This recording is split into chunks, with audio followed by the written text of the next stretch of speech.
अस्सलाम वालेकुम students. Third semester हमारा सब्जेक्ट है लाइफ स्पैन डेवलपमेंट। इसका फर्स्ट टॉपिक है जिसमें हम देखेंगे कि लाइफ स्पैन डेवलपमेंट क्या है, डेफिनेशन और उसकी स्टेजेस कौन कौन सी हैं। The term life span development refer to age related changes that occur from birth throughout a person life into and during old age. Its simple definition, जो भी चेंजेस आती हैं through out life from birth till old age वो क्या कहलाती हैं? Life span development कहलाती है, जो भी एज रिलेटेड चेंजेस आएंगे। अब 6 स्टेजेस हैं लाइफ स्पैन डेवलपमेंट की, जिसमें सबसे पहले infancy, then childhood, adolescence, early adulthood, middle adulthood और ओल्डर एज है। सबसे पहले हम इन्फेंसी देखेंगे। इन्फेंसी क्या है? What is infancy? इन्फेंसी जो वर्ड है the comes from the Latin word infans which means speechless. इसमें जो चाइल्ड है वो स्पीचलेस होता है and the time period is from birth to 1 and 2 years, 1.5 years भी कह सकते हैं. While the infant is totally dependent on adult for most things, many psychological characteristics are rapidly developed. And especially during this period, the most important bond is between infant and their primary caregiver, and most of the time primary caregiver is mother. So that in terms of infant's later emotional development, the bond between the mother and the infant is very important. Second stage is childhood. 2 to 10 years इसकी age range दी हुई है. During this stage, children become increasingly independent from their parents as they learn to do things themselves and gain more self-confidence and self-control. जिस तरह से हम देखते हैं previously in the infancy stage the child is totally dependent on their primary care giver, but in childhood the child is more increasingly independent from the parents, and this the kind of independence give the child more confident and self control. So during this stage the child cognitive skills develop, and they also begin to develop an understanding of what is right and wrong, and it's come under the development of moral reasoning. So as come related to development physical, social, emotional and psychological, all domains जो हैं उसमें childhood में जो है जो 2 to 10 years को cover कर रही है, जिसमें early childhood भी आ जाता है और late childhood भी आ जाता है। इसमें जो development है वो बहुत तेज़ी से इंक्रीज़ होती है। इसके बाद एडोलेसेंस स्टेज आती है। इसकी एज रेंज आपको बेटा हर जगह वेरी मिलेगी, इसमें कोई कन्फ्यूजन की बात नहीं है। It depends upon the geographical condition, or you can say upon the diet of the child. कुछ बच्चे जल्दी मैच्योर हो जाते हैं, कुछ लेट होते हैं। तो एडोलेसेंस जो है वो यहाँ पे 10 to 20 years इसका एज दिया हुआ है। कहीं आपको 12 years से भी स्टार्ट कहीं मिलेगी, कहीं पे 13 to 19 years में भी इसको डिवाइड किया जाता है, जहाँ पे उसे रिलेट किया या रेफ़र किया जाता है as teen age. So the onset of puberty marks the beginning of adolescence.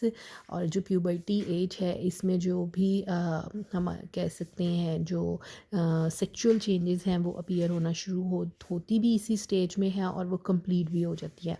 और both changes primary sex characteristics and secondary sex characteristics start to develop and also completely develop in this stage. It is dominated by seeking independence from parents as well, and developing one's own identity. The adolescent develop.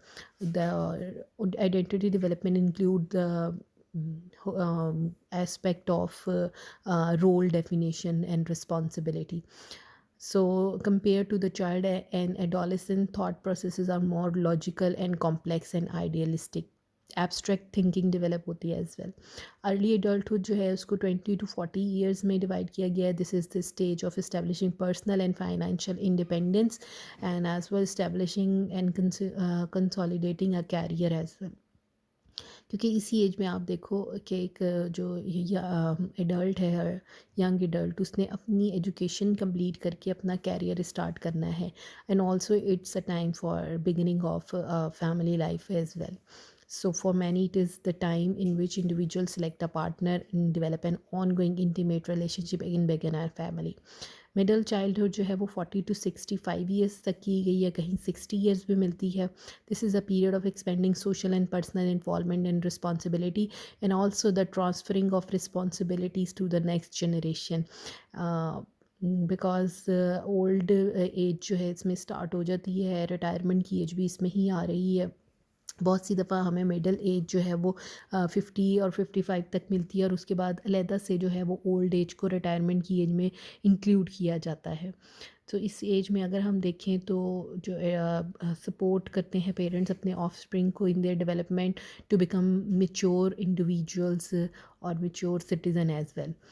इसके बाद older age है, इसको dependent as भी कहा गया है, और जिस तरह से जो है लाइफ एक्सपेक्टेंसी जो है वो डिक्रीज़ होती जा रही है, तो बहुत से लोग इस स्टेज तक नहीं भी पहुंचते। 65 ईयर प्लस है a period of considerable adjustment to changes in one's life and self perception. अब एडजस्टमेंट चेंजेस कौन सी होंगी, क्योंकि जितनी भी डेवलपमेंट है, फिज़िकल है, कॉग्निटिव है, सोशल है, इन तमाम में डिक्लाइन आना शुरू हो जाता है विद एज।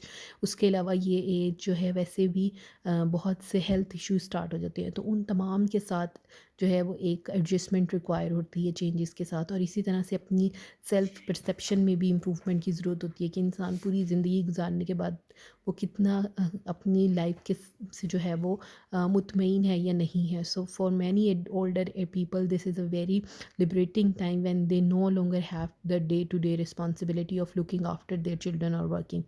तो हमारी सोसाइटी के अंदर इसको हम इस तरह से नहीं कह सकते कि ये टोटली इंडिविजुअल्स जो है वो डिपेंड कर रहे होते हैं, क्योंकि हमारी जो एक सोशल या कल्चरल वैल्यूज़ हैं उसमें ग्रैंड पेरेंट्स जो है वो बहुत इंपॉर्टेंट रोल प्ले करते हैं in the upbringing of their grand children. तो वो उस पे जितना ज़्यादा इस एज में भी वो अपने आप को बिज़ी रखते हैं, तो वो उनके लिए हेल्पफुल होती है कि वो किसी स्ट्रेस या ट्रॉमा में नहीं जाते, या अपने आप को ऐसे नहीं फ़ील करते कि वो टोटली डिपेंड कर रहे हैं अपने अपने बच्चों के ऊपर। तो यहाँ पर जो है वो जो ओल्डर एज है वो पेरेंट्स जो हैं वो एज़ कंपेयर अदर कल्चर या वेस्टर्न कल्चर जो है वो एक रिस्पेक्ट का एलिमेंट जो है वो ज़्यादा होता है, और उसमें जो बच्चे हैं और उसके अलावा ग्रैंड चिल्ड्रन भी हैं, वो भी एक रिस्पॉन्सिबिलिटी शेयर करते हैं फैमिली की साथ, जो ओल्ड एज के ग्रैंड पेरेंट्स हैं उनकी लुक आफ्टर में। तो या होपफुली स्टूडेंट्स आपको इस चीज़ में क्लियर हो गया होगा। अगर कोई भी पॉइंट आपको क्लियर नहीं है तो you may ask any question at any time. Thank you so much.